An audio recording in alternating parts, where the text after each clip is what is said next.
Setiap gereja memiliki keunggulan sendiri-sendiri. Ada yang memiliki pengkhotbah yang hebat dan tim ibadah yang sangat canggih.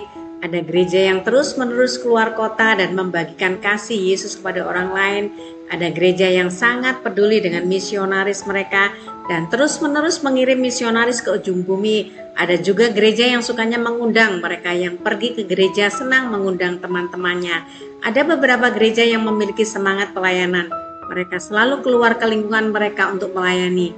Ada gereja yang memiliki semangat persekutuan. Mereka suka menghabiskan waktu bersama-sama dan merasa seperti satu keluarga besar. Beberapa gereja ada yang ramah. Orang-orang merasa sangat hangat dan disambut ketika mereka datang ke gereja. Ada banyak karakteristik yang berbeda yang dimiliki gereja masing-masing. Bagaimana dengan gereja Anda? Seperti apa gereja Anda? Apa yang orang lain katakan tentang gereja Anda? Nah, kita akan belajar dari Kisah Para Rasul 4 ayat 32 sampai 37. Karakteristik apa yang ada di dalam jemaat mula pada waktu itu yang dapat kita pelajari. Di dalam ayat 32, adapun kumpulan orang yang telah percaya itu mereka sehati dan sejiwa dan tidak seorang pun yang berkata bahwa sesuatu dari kepunyaannya adalah miliknya sendiri, tetapi segala sesuatu adalah kepunyaan mereka bersama. Nah, saya melihat dalam ayat ini ada persahabatan sejati. Mereka peduli satu sama lain. Ini adalah gereja besar. Dapatkah Anda membayangkan sebuah gereja yang terdiri dari 5.000 orang? Semuanya peduli satu sama lain? Saya membayangkan beberapa dari mereka pasti tinggal di desa-desa dan kota-kota terpencil di Yudea. Namun mereka semua ditandai dengan suasana persahabatan. Gereja pada masa itu memiliki persahabatan. Anda harus tahu apa yang terjadi dalam kehidupan masing-masing. Jika di antara mereka semua memiliki persahabatan, hidup pasti menyenangkan ya, karena setiap orang dalam komunitas ada persahabatan. Mereka sehati sejiwa, segala sesuatu kepunyaan bersama. Adapun kumpulan orang yang telah percaya itu mereka sehati dan sejiwa. Dan tidak seorang pun yang berkata bahwa sesuatu dari kepunyaannya adalah miliknya sendiri. Tetapi segala sesuatu adalah kepunyaan mereka bersama. Nah, karakter yang kedua adalah kemurahan hati atau kedermawanan. Diceritakan dalam Kisah Para Rasul 4 ayat 32, 34 dan 35. Adapun kumpulan orang yang telah percaya itu mereka sehati dan sejiwa dan tidak seorang pun yang berkata bahwa sesuatu dari kepunyaannya adalah miliknya sendiri, tetapi segala sesuatu adalah kepunyaan mereka bersama.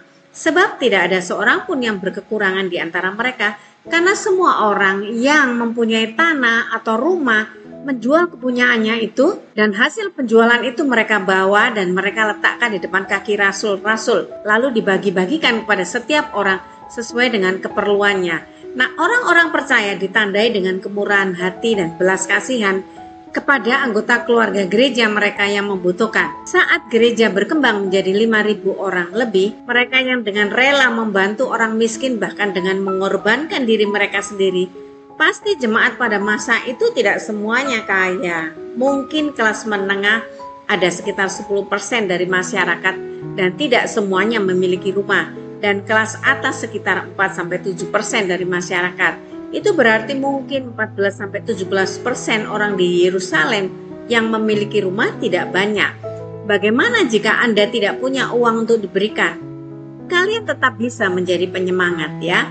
Nah, di dalam Kisah Para Rasul ini mengatakan jika Anda kaya akan sesuatu, bermurah hatilah dengannya, seperti persahabatan atau keramahan atau properti atau waktu atau keterampilan. Apapun yang Anda bisa bermurah hati adalah apa yang dapat Anda gunakan untuk menolong orang-orang lain ya.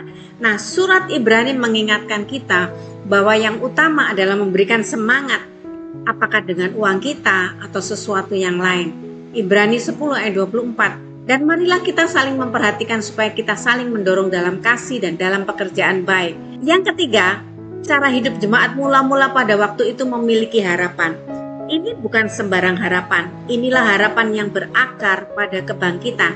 Inilah harapan kebangkitan. Kisah Para Rasul 4 ayat 33 mengatakan, dan dengan kuasa yang besar rasul-rasul memberi kesaksian tentang kebangkitan Tuhan Yesus, dan mereka semua hidup dalam kasih karunia yang melimpah-limpah. Para rasul ini benar-benar memandangnya sebagai tugas mereka untuk memberitahu orang lain tentang kebangkitan. Mereka berkhotbah tentang kebangkitan berulang kali. Jika kita benar-benar percaya pada kebangkitan, itu akan mengubah banyak hal, bukan? Kebangkitan adalah kebenaran, bukan hanya gagasan. Kebenaran bahwa Yesus mati dan Tuhan membangkitkannya kembali 3 hari kemudian. Ada bagian kedua untuk itu yang sangat penting. Jika kita bertobat dari dosa kita dan percaya kepada Yesus, Allah berjanji suatu hari Ia akan memberikan kita kebangkitan juga. Benar, Tuhan akan membangkitkan Anda dari kematian ke kehidupan yang baru dan kekal.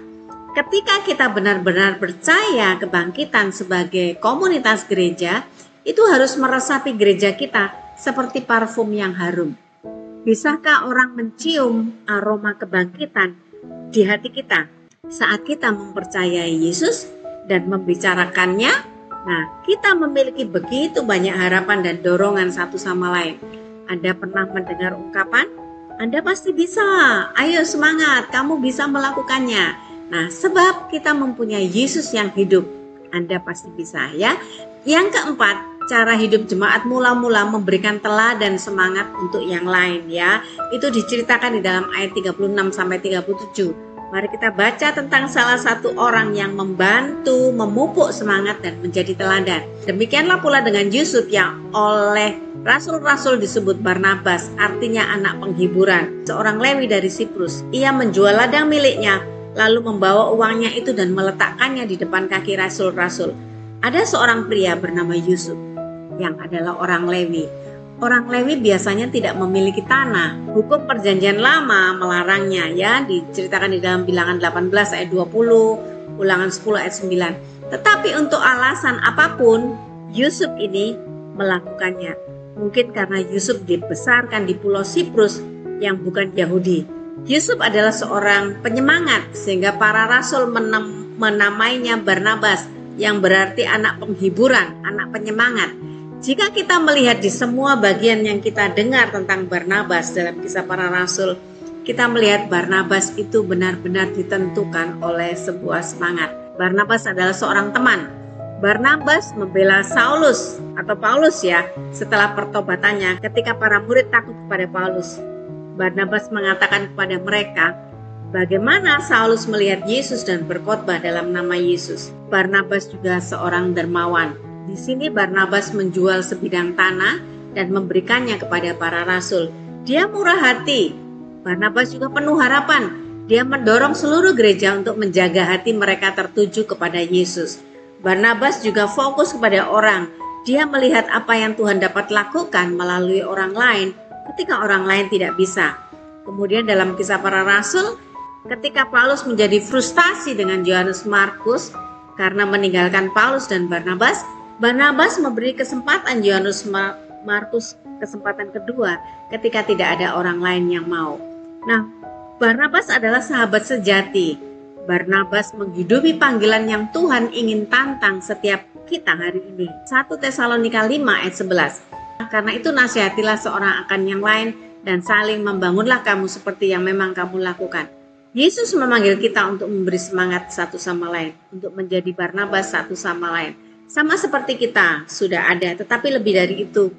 Budaya gereja yang memberi semangat penuh dengan orang-orang yang memberi semangat bukan hanya terjadi di gereja ya, tetapi kali ini, besok ketika kita sedang bekerja atau berada di sekolah, Anda juga dapat menciptakan kebiasaan untuk memberikan semangat, dorongan di sana.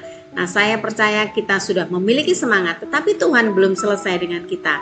Saya berdoa, Tuhan akan membuat kita semakin bersemangat. Karena itu, mari kita melihat apakah gereja kita juga memiliki persahabatan yang sejati dan sejiwa, memiliki kemurahan hati atau kedermawanan sehingga selalu berbagi kepada yang berkekurangan.